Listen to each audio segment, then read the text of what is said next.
sympathy, but certainly MPs don't either. Yes, Douglas Ross MP. Oh, that's not one for the collection. Cut it in a style that will be universally popular.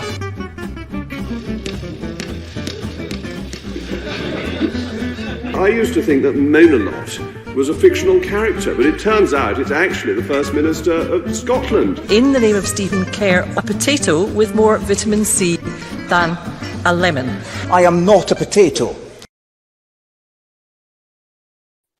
Hello everybody, happy Thursday. It's nearly Friday. Welcome to episode 6 of series 2. Just want to warn you all, this is the last episode in the series, and we will be back next year once we've sort of recruited some more double agents and all. But I hope you all enjoyed this one. And we're going to be opening a Facebook page for the Alright Show, and you can watch all the episodes on there and keep in touch with us. So, everybody, what have you been doing this week? Me just getting a cold last night all of a sudden, so apologies if I splutter my way through it tonight. And I'm pretty sure hopefully things can't be spread virtually. I know this StreamYard's good, but hopefully they're all safe, man. But looking forward to next week. I've got a couple of Christmas gigs on, a couple of poetry gigs, a music gig. So yeah, that's about as festive as I'm going to get. Love the hat, Graham. Sean's in a secret location this week, so you'll find out about that, or maybe you won't. It's quite secret, but yeah, we got a whole lot of people who are coming to say hello, so let's see how it goes. Yeah, nice to see hello, some. Red Scotland. Red Scotland was already saying hello to us last week, not last week, yesterday. So people are anticipating the show, and Melanie's loving your hat, Graham. Thank you, Melanie. I appreciate and Chris is there. And who else is there? Linda Ross. Hello, Linda. Hi, Linda. Oh, everybody's popping in to say hello. You know, makes you feel cozier already, doesn't it? We're here surrounded by familiar names and some familiar faces. So, aye, thanks for joining us. I feel warmer. I feel warmer we've already. Got the fire going on in the studio here. Apart from Shawnee's in a little cupboard somewhere. Anyway, this last week I was up in Glasgow and putting up Scottish flags on the bridges. So that was lots of fun. Very cold and it rained, but we got a good response from everybody walking past and people were loving it. Graham, what have you been up to? Oh, Sean? I was working with a very famous poet this week, just doing some stuff. More will be revealed at the end of the show. Oh, that sounds amazing. Who was that? I wonder. Is that me chucked, mate? Is that the end of a good relationship? Is it? I said a good poet. you trade me in for a younger model? I did. What bridges were you on, Jim? What bridges were you doing? You know the bridge that goes by the Clutha? The next one, it's like a pedestrian bridge, and oh my goodness, it moves. Like, I wasn't expecting that, and like, we're leaning over the edge, hanging the flags on, and somebody walked past, and you're like this, and you're thinking, oh no, this is not fun. Hey, Gemma, I've got an idea for that, actually, because it's getting a bit predictable now, the bridges for Indy. But I think you should do the bungee jump bridge for Indy. You know, hold the flag out and do a bungee jump off the bridges. I think that would be... Somebody else. I would be driving past that bridge. Keep going round. Just go a wee bit further down the Clyde to the Erskine Bridge. You'd get a good launch off the Erskine Bridge. You could call it Erskine about for Indy. No, you're making me feel nauseous. I'm not bungee jumping anyway. Evening, Jock. Who else is there? Linda's knitting. Okay. So, shall we go on to the first thing we do, which is Draw of the Week? Graham, it's your turn this week.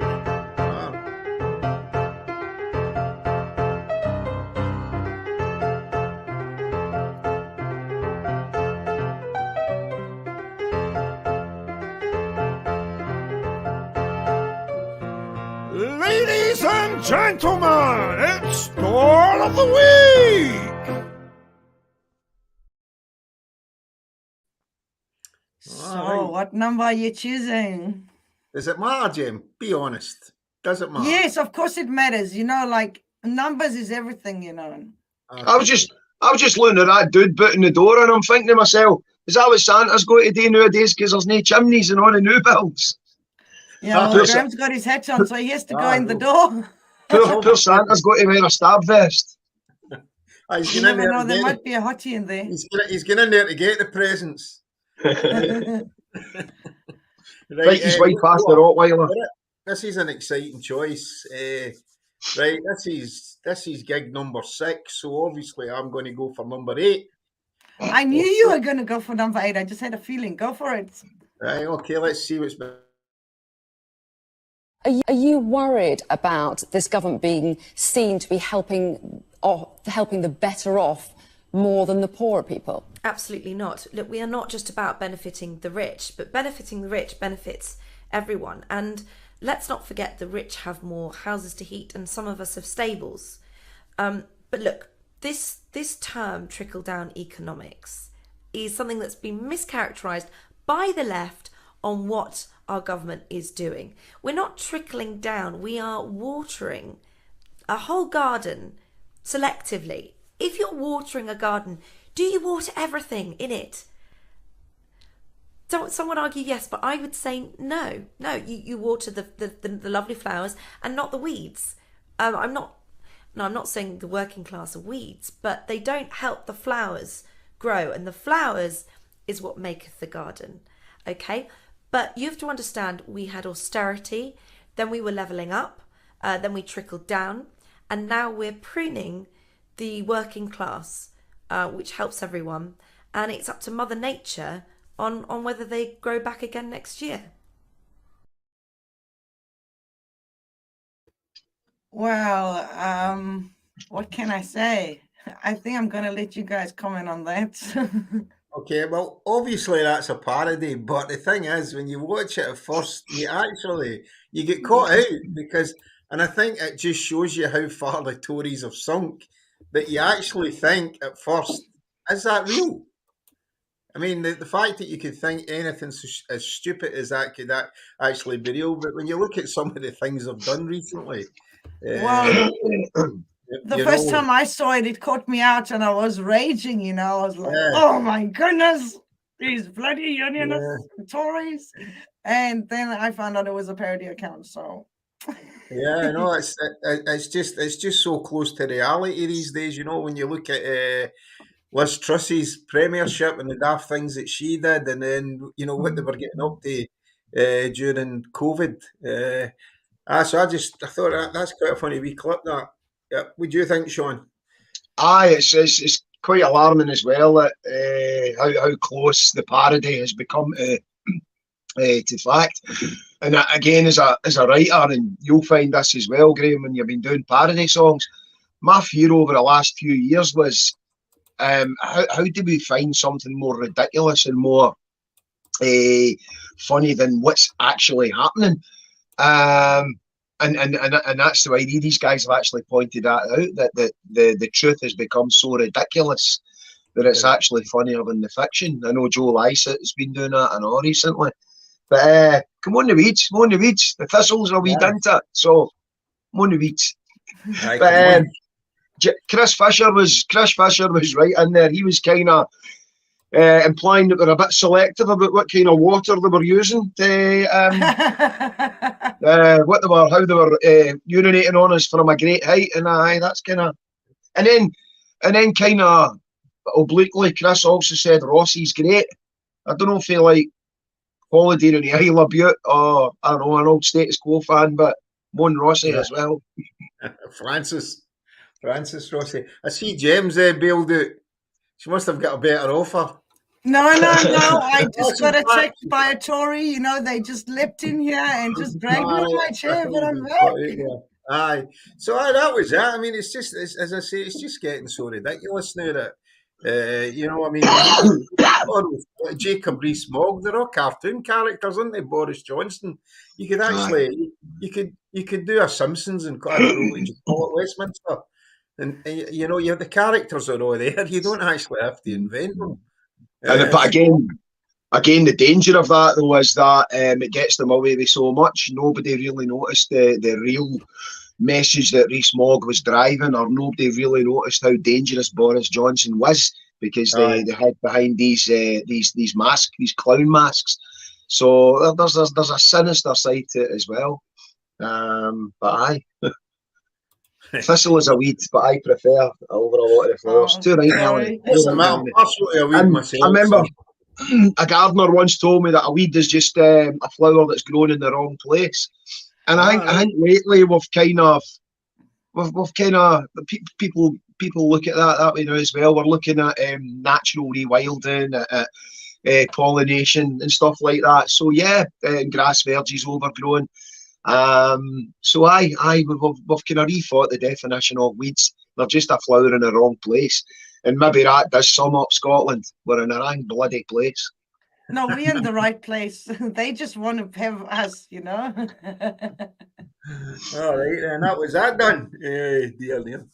Okay, so shall we go on to ripping my knitting?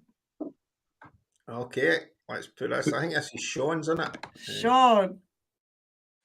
Hi everybody, Michelle Moon here. I don't know if you know, but I used to live in a tenement with an outside toilet and all that.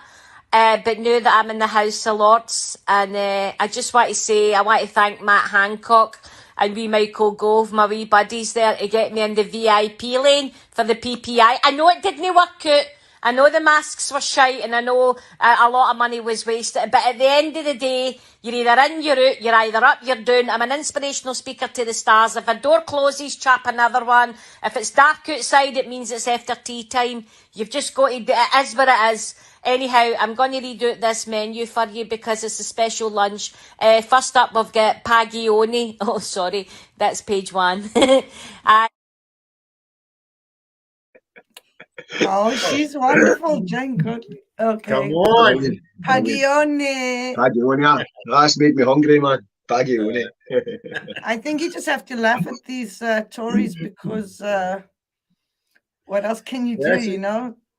I didn't really know much about Michelle Moon. I mean, she kind of was there, but I never really took any notice of her or any interest in her until, obviously, we were going to talk about her this week. So, obviously, I had to do a wee bit of research. And I was researching, and it said that she reinvented the bra.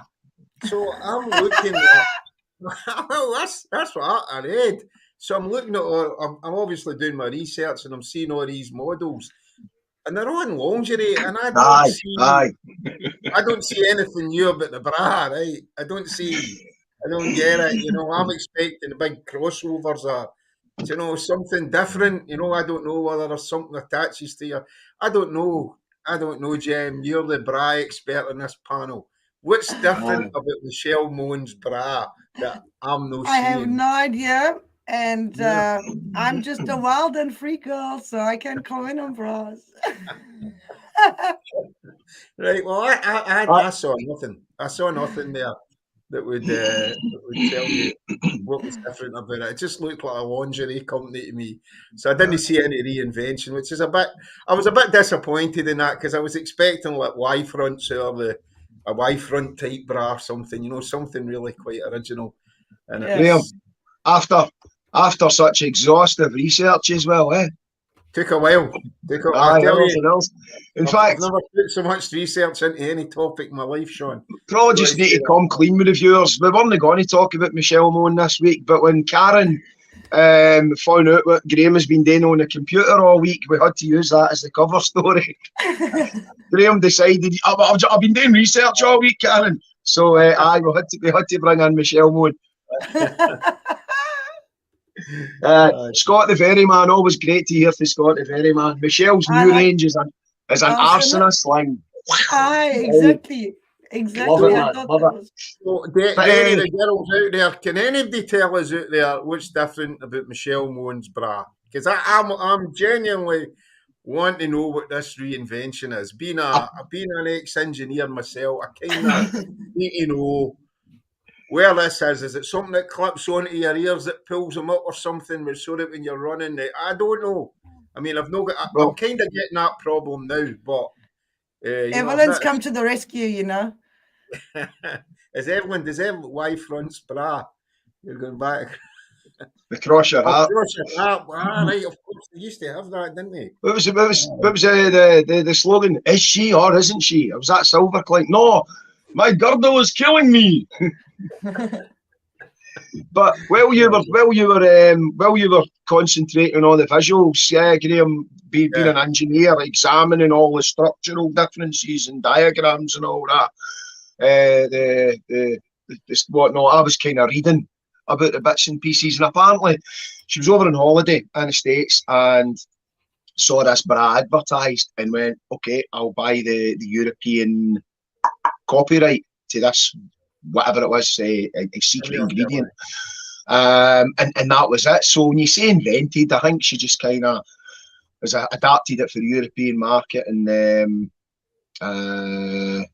I bought the rights for it, and the rest is history. But Graham, you said secret ingredient. Does that mean it's a chocolate bra or something you can eat it? Is that what it is?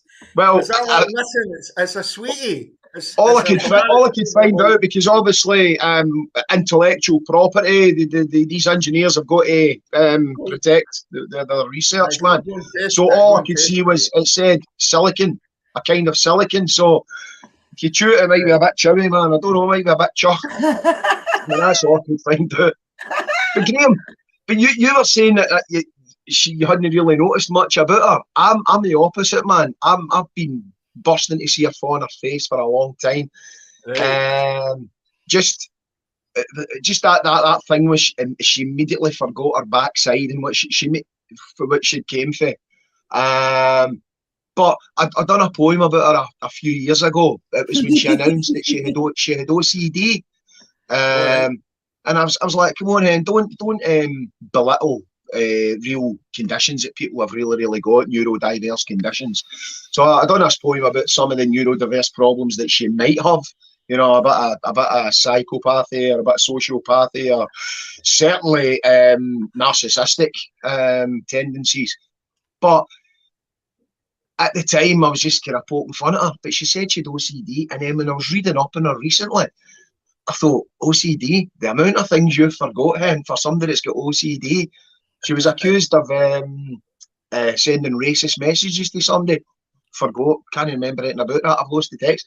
She was quizzed about making claims about one of her products being clinically tested and undergoing clinical trials. Where's the evidence? Oh, I don't know. I mislaid it. Okay, there wasn't any evidence. I just gave some of my customers a questionnaire and they said they were happy with it. Right, okay, where's that? I've lost that as well. The amount of things that she has just mislaid or can't remember for somebody that's got OCD, nah, you're at it. You're at it. Well, I don't think anyone should be buying her bras in Scotland. I think it should be a total boycott. We should only buy Scottish products. She stepped away for that a long time ago. But again, looking at her track record, she's just been a grifter all her life, an absolute grifter, a spiv. No wonder she's at home with those Tories. Even though apparently when Cameron named her as a peer, there was a lot of Tories went, oh, come here, wait a minute, man, this is just trash with cash. You sure we want this? But apparently her first big job was as the sales manager for Scotland for Labatt Lager. Remember that stuff, Labatt? Aye. And then she got redundancy off of him. But then she admitted after she had left that she lied about her qualifications for the job. She just blagged it. She lied about the qualifications. But with the redundancy money for that, she set up Ultimo. Obviously used this European copyright thing to get her money there, man. What else? Did you see? She claimed that Julia Roberts wore one of her bras in Erin Brockovich. So that was good advertising. And then eventually the makers of the film went, no, she didn't.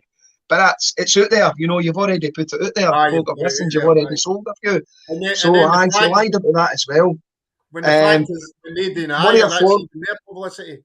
That's it. No such thing as bad publicity. One of her former directors in the company she set up after Ultimo, he had a successful unfair dismissal claim because he could prove that she had bugged his office. There's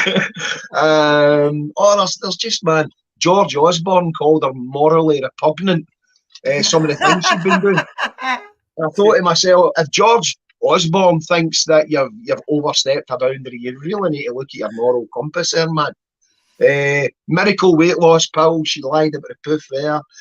And then the last thing she's been involved in is cryptocurrency. And I don't understand this stuff, but the Financial Times understands it, and they said that it was a flop and a fiasco. She was going to set up this investment thing in Dubai with millions of crypto bitcoins or whatever. But the thing it's going to do for me, What did she call it, Money? money, dirty money. Let's get the suggestions in for that, people. What Michelle should have called her new type of currency, man? The Titbit? I don't know, man. Money. But the thing that stood out for me in that one was she made this Trump-ish statement. She says, I'm one of the biggest experts in the world about cryptocurrency and bitcoins. And I thought that's just the kind of line that your man Trump would have come out with. She's grifted. She's got away with it for so long. But hopefully that's her fun in her face now. What gets me though is, like, you know, she's when anything goes tits up for the Tories, like when it was you know, the banks crashed and then they threw Goodwin under the bus, a jock under the bus, and it looks like they're throwing another jock under the bus, you know, because she'll get done for it and then the whole thing will blow over. I know the rest of them will probably get away with it, you know, because she'll be their token. The wee schemey Scot, because at the bottom line is she's still a wee schemey Scot. And if she can be the sacrificial lamb, then or the established money, the old money, the Rees Moggs and all that, all these characters, maybe it takes the heat off them. But I would really love to think she is totally self-serving. I would really like to think that she's taking a bit of time now, this leave of absence, and she's maybe working a wee deal for herself, saying, who do I sell out? Who do I throw under the bus? Why did David Cameron have such a soft spot for her? What had she done? The other thing is that I want to know is your secret location on her yacht. Are you interviewing her tonight or something? I'm an Ochtermuchty, mate. I'm an Ochtermuchty. Think she'll be trading it in for her own boat. Eh? Sean, what's that bra hanging over your shoulder there, lad? Michelle, Scott the Ferryman, Michelle's bra supports tits, giving the illusion that they are functional and attractive. Boom. Support the word, substitute the word tits for government ministers. We'll go with that, my man. We'll go with that. Jock Gibson, Linda Ross, support bridges. I don't know if we're still talking about the foundation garments structure or whether we're talking about the bridges for Indy thing there, but support bridges is the key, man. I tell you what, instead of using a bungee cord, we could use one of Michelle Moan's bras, couldn't we? We could use that as a bungee cord. You can leap off the bridge with one of Michelle's garments on. Okay, you know what, Graham? Now that you said that, I challenge you to do that. No, it's you. You're the one that does the bridges. I am not bungee or broad jumping. No chance. It'd be good advertising, though, belatedly. I mean, remember the Solvite man, the guy that was underneath the helicopter with wallpaper paste, the Solvite man. How do you remember that? The post-millennial Solvite man. Jock Thompson, Feather. He's decided that she has indeed got OCD, just not the usual meaning of that acronym, and can't read it out, but you can I fill put in it on the gaps, screen folks. for about 5 minutes, so I think everybody got I it. did see it. Aye, You can fill in the gaps, folks. All right. But I was bursting to see her fawn her face, and hopefully that's it, man. Used to make a big issue about coming for the East End and how poor she was in the East End and a wee single bedroom flat and all that with a disabled dad and no indoor toilet. Made a big play of that, and then the first thing she does when she gets into the Lords is vote against tax credits for poor families, you know, immediately. And she put me in mind of somebody I remember when I was young, Molly Weir sold all these books about how the poverty and the Gorbals and all that, shoes were for Sunday and everything, and then she's telling everybody to vote Tory. A wee horror.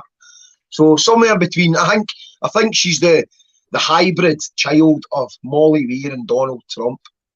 Horrible. I think we should maybe test that out. I think we should have a crowdfunder for everybody to give me money and see how much money it would take to turn me into a Tory. Just keep putting the money on until the day I become a Tory. It's like that wee game when you talk Christmas Buckaroo. Remember Buckaroo? You would pour. I love that game. Another bit until it had a tipping point. That's right, instead of, what's the old phrase, the straw that broke the camel's back, it would be the pound that broke the camel's decency, empathy. You can do a wee verse in that game with a wee Tory sitting on it, can't you? But I don't know about a crowdfunder, but already Linda Ross has decided that she's knitting you a snood, Graham. So that's a nice wee Christmas gift. Linda's looking after you. She's giving you a snood. Thanks, I don't know if she's worried about your ears getting cold in the winter, or she just wants to cover up your face. I don't know. I'm just a wee bit worried that it's bringing back memories of my ma's jaggy jumpers. You know? I was going to say, can we jaggy jumper and the neck was too wee. Remember, it used to be hauling it out of your head and your ears were coming off with the thing, man. Right, Graham, you've just reminded me that's our next parody. We're going to do the Madness song, a Scottish version of Jaggy Jumpers, Jaggy Jumpers. That's a brilliant idea. I was actually looking for a Jaggy jumper the other day. I was listening to some Clancy Brothers, and I was like, I want one of those big, chunky white Aran cardigans, man. I've not seen them for years. So, Linda, Linda, when you finish knitting his snood, if you could manage a big Clancy Brothers jumper for me, man, get in touch. I was wondering if she could knit us some Scottish bras, that are really knitted and jaggy.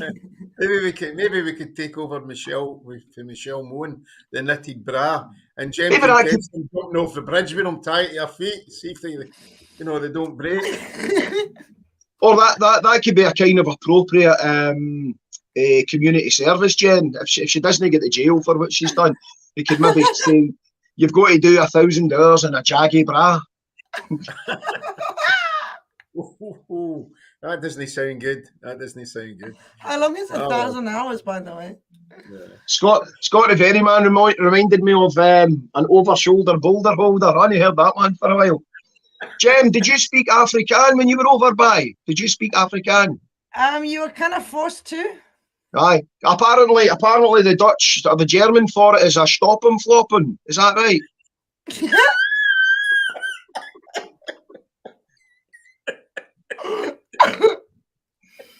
So I get told. No idea. You're more professional.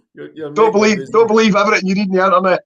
But I did hear the over-shoulder boulder holder thing. Oh my goodness. Okay, we got some more comments here. So let's have a look. Rishi didn't know anything about it. Yeah, they're distancing themselves from her already. Yeah. And rightly so. So let's see. Over-shoulder boulder holder. Are we moving on? Just talking of names, Rona Mackay, apparently. Rona Mackay, the MSP, referred to her as the layabout lady of Mayfair. When it came to light that she'd only attended 12% the sittings at the Lords, man. Well, that was brilliant. She's taking a wee back seat, isn't she? She's going to back off for the Lords, and then it turns out she's not been there since April. Nobody noticed. I'm not going to be going back for a while, I'm taking a leave of absence. You've not been there, Isn't it like they all disappear after something happens? Like Boris was in the fridge. Who knows where the other one went? Like they all just disappear, Whatever happened to Liz Truss? Maybe somebody out there listening to the show can put a wee note up if they know where's Liz going. I've got a funny feeling she's sitting in a cupboard somewhere writing a book, but I wonder what's happened to her. Okay, guys, we're going to go on to Thatcher's bar. We're gone to Thatcher's. We're gone to Thatcher's bar. We're gone to Thatcher's. We're gone to Thatcher's bar. We're gone to Thatcher's. We're gone to Thatcher's Bar. Better get your skates on and get down to Maggie Thatcher's Bar. Maggie Thatcher's Bar. Okay, who's on Thatcher's Bar tonight? Let's have a wee look. In the devolution plans of the past. We have a centre that, in my view, under the Conservatives, that is completely out of touch with local needs. It's out of date because it has not reformed itself. It's out of its depth when it tries to micromanage decisions, as we found over the pandemic, that should be made locally. And of course, we have seen in so many different instances, it's out of control. Corruption, cronyism, contracts to friends. We're seeing it only that in the last few days in some of the scandals that are being reported. Abuse of power, abuse of patronage, and no doubt we'll see in the next few weeks when Boris Johnson has his resignation honours list and Rishi Sunak has to approve it. Another example of cronyism. Wow, Graham, you go first. It's your choice. Well, the thing about this is, I was just thinking there, I mean, if you're only going to have two people in the audience, put them both in the middle. Don't put one at that side and one at that side. Because he's giving it the... You know, and there's nobody in the middle there. But, yeah, Gordon Brown, he's back. Good God, they got out the old devolution dinosaur, brought him back. But spouting the same crap as he was spouting 8 years ago. They kind of wheeled him out there. He made all these promises. Then the day they got the vote, after they got the vote, they went like, right, away you go, son. We'll take it for here. Put him away back now. He's been gone for, and then they wheel him out again, and he makes all these promises again. Promises that he's no way of being able to keep, even if he wanted to, there's no way to keep them, you know. But it shows how desperate they are, getting old Brownie out. But I mean, this is the guy that wanted to put Iceland on the map as a terrorist country, wasn't it? He wanted them added to the list of terrorist countries we are on, and but Brown's back. I always thought he was a Tory. He sold our gold as well, our Britain's gold. Well, our gold as well. Sold all that off. God knows what they got done with the money they got for that. Oh my goodness. Okay, Sean, what's your comment on that? I'm interested, and if ever there was a phrase that I write, the phrase I write was invented for it. It's that old thing about Labour abolishing the Lords. I write, or yes, I heard that. I've been saying it for generations, man. I've always been going to do it. Absolute nonsense. The thing about Iceland was interesting though, because apart from the fact it's quite funny, you know, Iceland, but 600,000 people or something like that, all peace loving and progressive. They're only a danger to COD, basically. But why did they lump Iceland in with us? Iceland, the ones that jailed the bankers, the ones that wouldn't countenance a House of Lords, a progressive, left-leaning country, very socially democratic. So that's the danger to him. They're as much of a danger as a state that's maybe sponsoring terrorism, or that's involved in refusing human rights. Iceland, in his view, is just as dangerous as those guys. Why? Because they're progressive. So it's the very opposite of what he's claiming about the House of Lords being anachronistic, cronyist, elitist, privileged. Those are the very things that they just would not countenance in Iceland. So that proves how much key he's talking. Never mind the fact that he said it before and it's never going to happen. But that proves where he's really coming from. He might have worn that red rosette after he left his private school and blah, blah, blah. But he's just as much as an establishment as the rest of them. Probably more so because he done a better job in keeping Scotland a colony than the rest of them did. Scotland, the older generation in Scotland weren't going to listen to the Tories, but they listened to him. So yeah, he's a very, very important part of this tradition that he says he's going to break. Nonsense, man. See, They're all in on it, huh? It's just like they say words, but they don't mean them, you know. I mean, Sean told me the other day that he thought that the reason that he'd put them on the terrorist list when I mentioned that was that he thought he'd bought a Bjork album the day before and thought, right, Do you know? I can.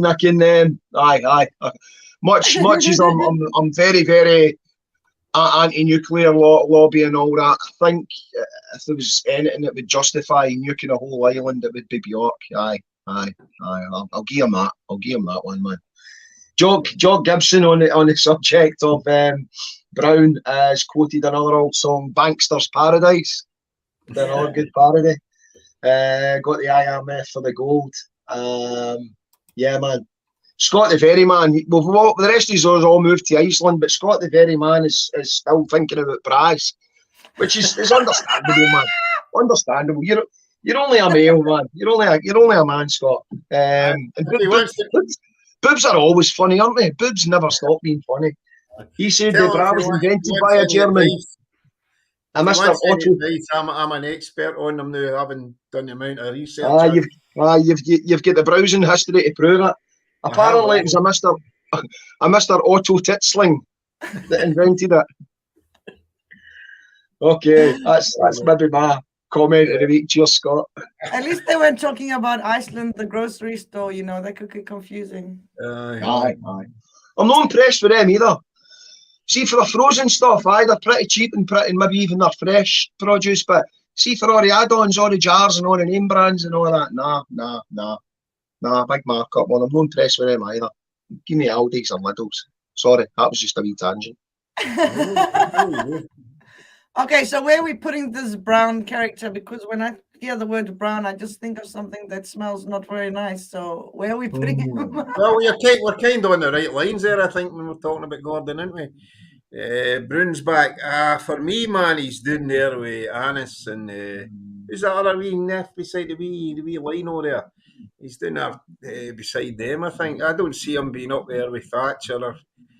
Anyway, it was a total failure, wasn't he? I mean, he booted Blair out the way, got the job, and then blew it, didn't he? I mean, never even get anywhere near it. He kind of got a hung parliament, that's right. Didn't he get a hung parliament, and then the Libs are like, we're no teaming up with him, with that bampot.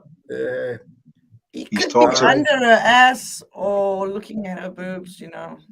Yeah, no, he's right under her ass. Yeah, I think it's just under the ass. Yeah, that'll do me. What do you think, Sean? Boris is did you say under her ass or under Annis? Under her ass. Her ass, sorry. I would go with that as well. He's an arch un. He's a big weapon of the British state. A big weapon of the British state, not just a big weapon. An arch unionist, but his Tory credentials, his right wing credentials, only maybe just as set in stone as your Johnsons and your Starmers and all that. Even though he's done a job, man. But so not quite up to Thatcher's level, but a bit more dangerous than Dross. Brune is lower than Dross. Oh, right. Oh, lower than Dross. Oh, that's a bit controversial. Can you get lower than Dross? Well, I think Chris is basing that on the fact that he's done actual damage. But the way you're looking at it, Chris, is because he's done actual damage, that makes him higher than Dross. He's maybe lower as a person. He's maybe lower as a decent human being. But as far as Thatcherism and unionism goes, I think he's a bit more dangerous than Dross. He did do a bit of damage. I get you there, Chris. Right, I've got it. No, know where you're coming from, mate. So he's going, but would the MD think he's worse than Thatcher? MD out there think he's worse than Thatcher? I think he just goes under the ass as far as I'm concerned. I'll get the video clips here, so I don't see the comments, you know. And there is a wee bit of comic value to him as well. There's some good memes come out, or the Frankenstein stuff and all that. So there is a wee bit of comic value to him as well. I don't think he's funny. He has a bit of a comedian. They do wheel him out every now and again, and he never seems to be relevant in Scotland at all, does he? It's always the British establishment that bring him out. He never comes out, you know, with the Scottish Labour Party. It's always the British Labour Party. Well, I know the Scottish Labour Party is the British Labour, but the Scottish branch of the Labour Party, he never seems to be involved with them at all. He's They just seem out to of be- his tree. He's not in any branch. He's at his tree. Right, aye, so we're putting Brune below, are we? Right, okay. I think maybe we'll have to make a picture, a separate little image to go on the page so everyone can remember what's happening at Thatcher's Bar. All right, okay, we're moving on. Okay, we are going along to our double agent of the week. Spies. Spies in the camp. Spies in every camp. It's always been the way. Spies, shills, agents, agent provocateurs, double agents. And we have ours, out there in the field. Some undercover, some hiding in plain sight. Didn't hear us from me, but some of ours have infiltrated the very rotten, corrupt heart of the opposition. And they're doing a good job.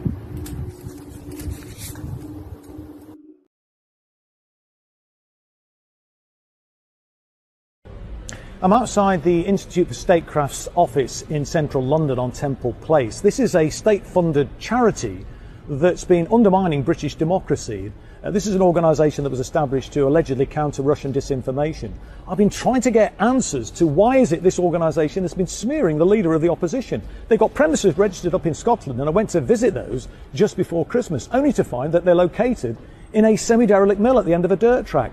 I've been getting unsatisfactory responses from government ministers to what this organisation has been up to. So I've come here today to see if I can get answers directly from the organisation itself.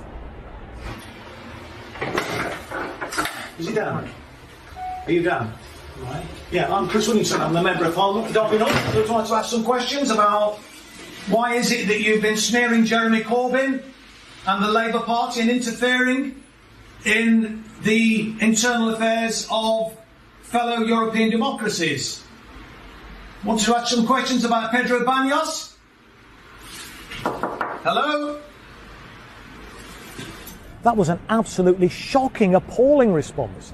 I had legitimate questions to this organisation that's received over £2 million in the last 18 months alone, public money, and they singularly refused to answer questions. I'm not going to leave this here.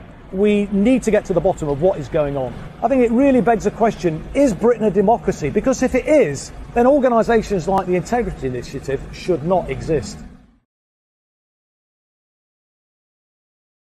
That was a really good question. Is Britain a democracy? I think we're seeing that it's clearly not, but that was a really nice little thing that you unearthed there. You want to tell us about that? Who's starting? I've got tons in this, man. Okay. Yeah, this was I got my Twitter account hacked and started. You know, everybody was saying, "Oh, it's the 77th Brigade," and you know, I was getting a lot of hassle. But I came across this lot, the Institute for Statecraft, and this is the guy that you saw there, Daniel Lafayette, is a lawyer that used to be in the SAS running the spy cells in Russia. He's a member of the Law Society in Scotland and he's got close links to the Tories. His daughter married Baron Seymour. And in 2006, in a court case, a judge said that he'd lied in that court case. So he's a wee bit of an enigma here, but he's set up this Institute of Statecraft. It's a charity registered in Scotland, in Altamurty, as you saw there. But nobody up there knows anything about him. He owns the building, this guy, Daniel Lafayette, or whatever his name is. He owns that building, but they actually operate out of London. They've got 12 employees. And they've got 90 external fellows. These are all basically ex-military personnel. And they're going about on the internet, you know, basically, I mean, Anonymous get into them. They hacked them in 2018 and released documents that purported to show that they were part of a government program spreading disinformation about other countries. Then in 2018, the Sunday Mail then it reported that they'd been smearing Jeremy Corbyn on Twitter. Then in 2019, the OSCR, the people who look after charities in Scotland, investigated them and concluded that they were not meeting the requirements to be a charity in Scotland, but they didn't take any action. They just said they were going to monitor them, so they got allowed to continue, although they don't actually do anything charitable. And then the funny thing is that, you know, the people who fund them are us, right? We're funding them, and our member of parliament goes up to ask them a wee bit of money, a wee few questions about what he's doing with the funding, and he doesn't want to talk to him. It was very dodgy. Yeah, that's a wee bit of the background on this dodgy company. But I think it might be these guys that are sitting on Twitter all day, every day, you know, with the accounts with 5 followers and following 50. All the yuns. I think so. I mean, and how many charities out there have they got like that? Because these are unaccountable. Do you know what I mean? If MD digs the Tories up for funding it, they just go like that. Oh, we thought they were investigating Russia. We didn't know they were doing that, and they're off scot clear, you know. So it's a type of thing that the Tories would do, and it's a sneaky wee way of, you know, spying people in this country, you know, without making it official. Anyway, I'm on a wee bit of high horse this because I was a wee bit freaked out last week when that happened to me, you know. Yeah. So, Sean, what do you think?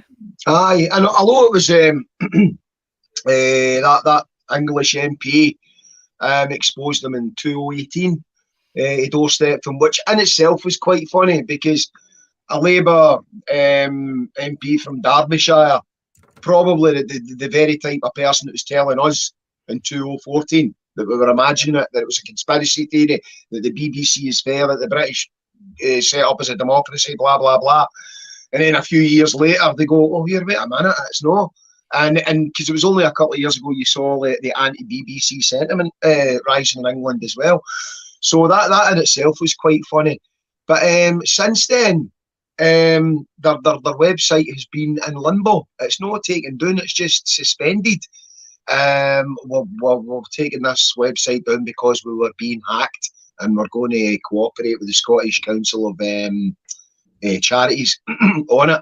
So it's still up there. But my worry now is that they're not going to stop using that vehicle. It's warfare, it's information warfare. So that battleship has been scuttled, has been torpedoed. They're just going to send out another one. They're going to put the money in somewhere else. And it's beautiful the way they do it, because they were called the Institute for Statecraft, all very anonymous, nothing that would rub people up the wrong way. And then some of the initiatives were called the Integrity Initiative, and another one they had was the Shared Outcomes Programme. That just sounds just so innocuous, and it could mean anything, and sounds pretty positive. Shared Outcomes Programme, aye. So they gave them all these names, not really realising what they're doing. MOD funded it, the Shared Outcomes Programme. The Army also gave them a one-off payment, the British Army, for specialist training. What was that? Training bots? In hacking. Aye. What was that about, man? And they've also had funds from NATO and Facebook. So there's your bit about interfering with other countries' democracies, the NATO thing. But to receive money from Facebook, but only guess is the amount that the Facebook are happy with the amount of traffic that they're getting off them. That they're using Facebook for this vehicle, that they've got so many bots or so many real people pretending to be whatever, putting in for and getting traffic on Facebook. I can only assume that's why Facebook have given them money. That's a strange one, that. But you know what I mean? They've been in mothballs for a wee while, but the problem is still there. And then I looked at the 77th Brigade. Not going too much about it, because this is it's not hilarious, it's creepy. Anybody can just go on the website, 77th Brigade, the government website, and then you go into the army page. Tells you what they're all about. Primarily made up of army reverses and specialists. Information activities group collects, analyses, produces media content across a broad range of channels. We challenge conventional thinking and offer novel and contemporary perspectives to the information environment. We understand, advise, and shape narratives. We shape narratives. So they are actually changing the whole playing field out there, the conversations. We've got a web ops team, collect all information, understand audience sentiment in the virtual domain, the production team design and create video, audio, print and digital products. We are recruiting specialists in the following areas: photography, videography, production, journalism, writing, marketing, communications, media relations, social media, digital content, online influencers, IT, academia, research, media monitoring and evaluation. And there's all these pictures of guys in camouflage suits sitting at laptops like they're real soldiers doing a job on a laptop, man. It is sneaky and terrifying, and it's out there, and we're paying for it. It's coming out of the MOD budget. So everybody, have a wee swatch at 77th Brigade on the government site, and tell us that we're imagining this. Tell us that we're that we're making it up, that we're just being paranoid. Well, don't you think statecraft is like, it's like the state, you know? And it's a creepy title, isn't it? I mean, and again, people they sneer at North Korea, they sneer at the old Pravda and the old Soviet Union or whatever. What we're doing here, they're just doing it with a smiley face. And again, it's there was a statement on it about it's no longer about. In fact, who was it made the statement? It was I can't remember, about it not being about busting riots and taking to the streets with bayonets and force and water cannons. It's winning this war of arguments and ideas in people's living rooms. So to them, it's still warfare. It's just in a different theatre. And we all know there's an unlimited budget for warfare. They're always finding the money for it. I tell you what, they're not very good at it though. I mean, they're as predictable as chewing gum, aren't they? They answer your posts, and if you answer them back, they go, "Case facts and figures." You know, you think, "Oh, that's one." But if I had a wee bit of advice for the 77th Brigade and the British government or whatever, the Ministry of Information, is that you don't really need to spend all this money, because we've got guys like Rob Roy McGregor. Here's us doing a wee show where we're trying to get the whole of the Yes movement on board, and we're agreeing about who the common enemy is, and we're trying to share information about what the common enemy are doing. And then you get a guy like Rob Roy McGregor, "Sturgeon's a spy quizzling in our camp, stopping us getting free, too much GRA." Rob, that may be your opinion, man, and that's fine, and that's why you're away, Alba. You've no heard us slagging Salmons, you've no heard us slagging Surgeon, you've no heard us slagging any of the Green or ISP candidates or SSP pro-Indy candidates. That's not what we're all about.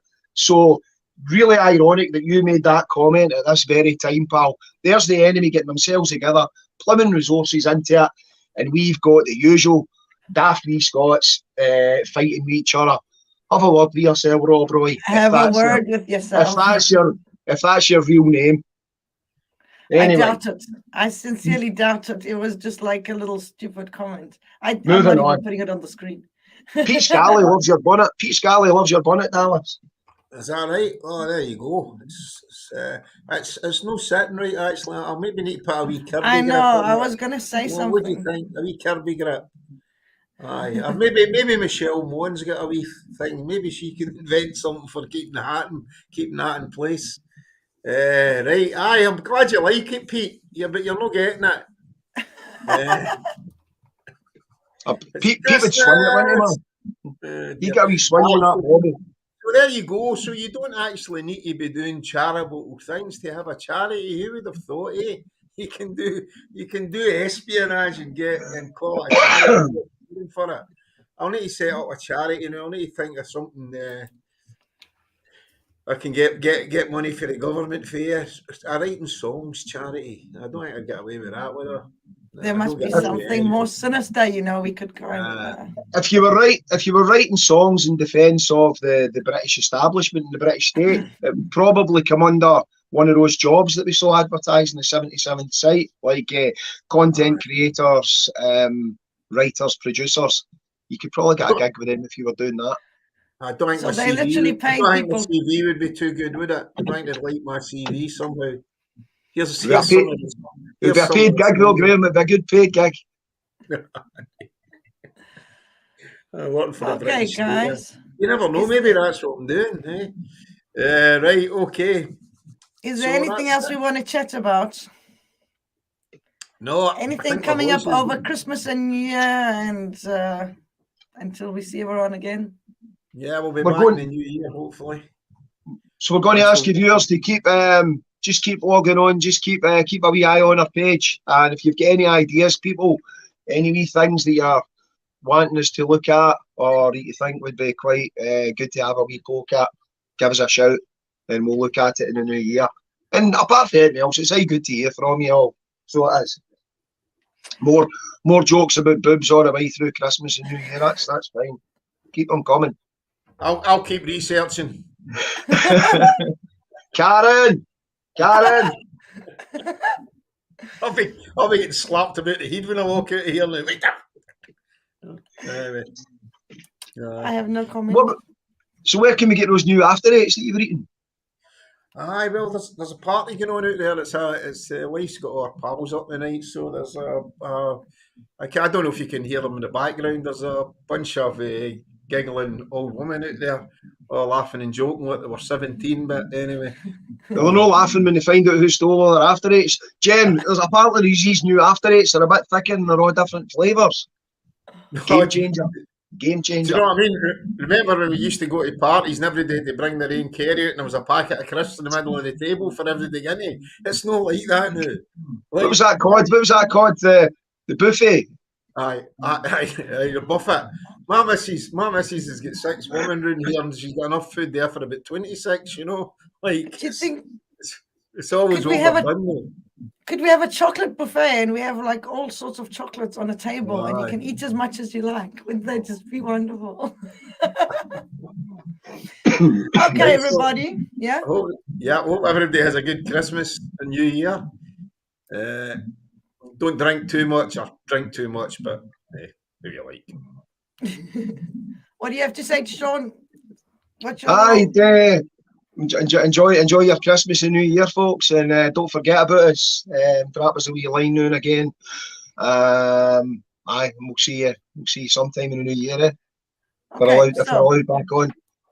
We're going to go out with something that's really fun. That's a project of 2 very strange people that I know, but very talented. And I just want to say thanks to everyone who's been watching all the episodes, and we'll see you next year. Have a wonderful Christmas and New Year, and it's been great. You know, keep in touch with us on the iWrite page that we're going to open, okay? Here we go with surprise.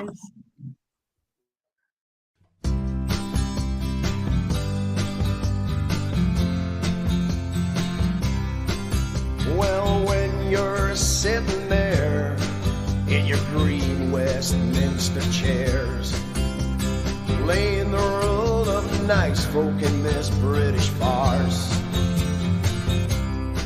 oh, we see your hypocrisy and keeping Tory company, 'cause we know you're 2 cheeks of that same arse.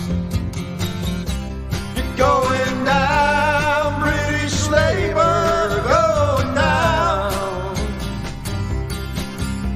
Legacy of Thatcher, Blair and Brown.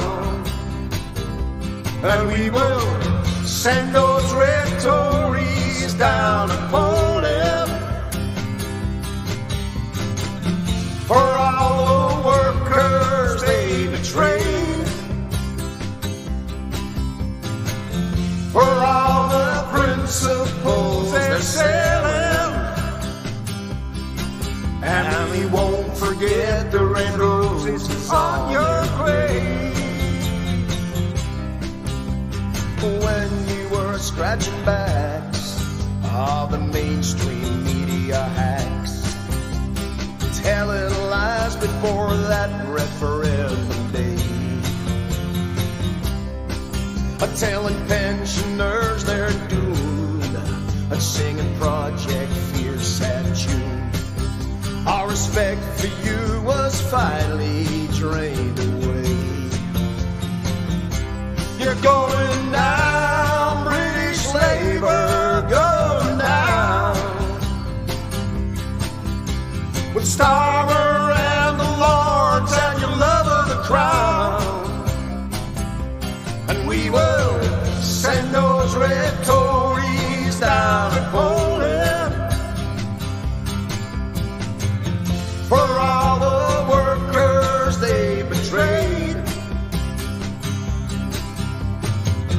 for all the principles they're selling. And we won't forget the red roses on your grave.